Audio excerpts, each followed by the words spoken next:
My name is Daniel Moore. I never believed in ghosts, curses, or things that lived between walls.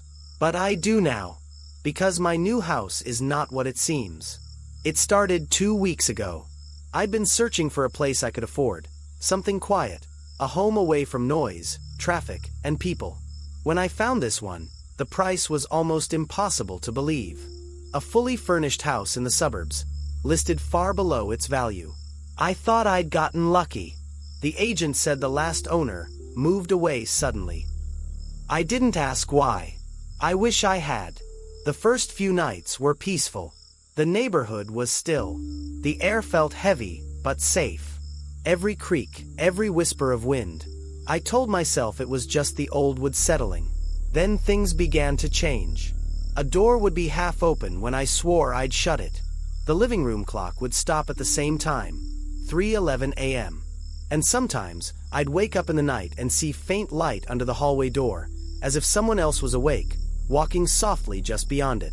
One morning, as I made coffee, I noticed something strange. A doorway at the end of the hall. Perfectly painted, perfectly aligned. But I knew it hadn't been there before. I froze.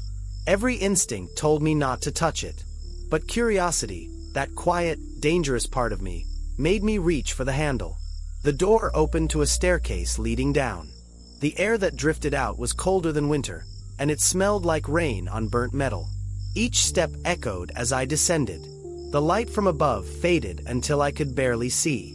Then, at the bottom, I realized I was standing in another hallway. My hallway. Same pictures. Same carpet. But darker. The shadows stretched too long, and the light bulbs hummed with a sound that didn't belong in this world. When I looked toward the mirror on the wall, I saw myself, but I wasn't moving. My reflection smiled. And I ran. I slammed the door behind me, heart pounding, but when I turned around, there were 2 doors now. Both identical. Both waiting. From that night on, the house began to twist around me. Doors appeared where windows had been. Mirrors whispered in voices too quiet to understand. Sometimes I'd catch glimpses of myself, walking through another room at the same time. Time didn't move right anymore. Days blurred. Clocks spun.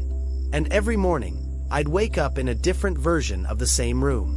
Last night, I found a letter nailed to the front door. It was written in my handwriting. It said, "Stop opening the doors." But it's too late for that. Because tonight, I heard footsteps coming from the basement. Slow, heavy, and when I looked down the stairs, I saw myself, standing there, smiling, holding a lantern.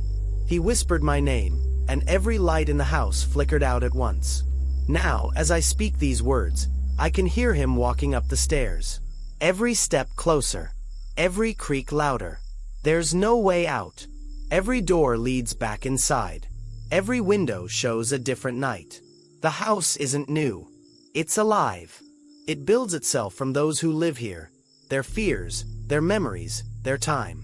And now, it's using mine. If you're hearing this recording, if you ever find a house like this, don't move in. Because when the walls whisper your name, you'll know it's already too late.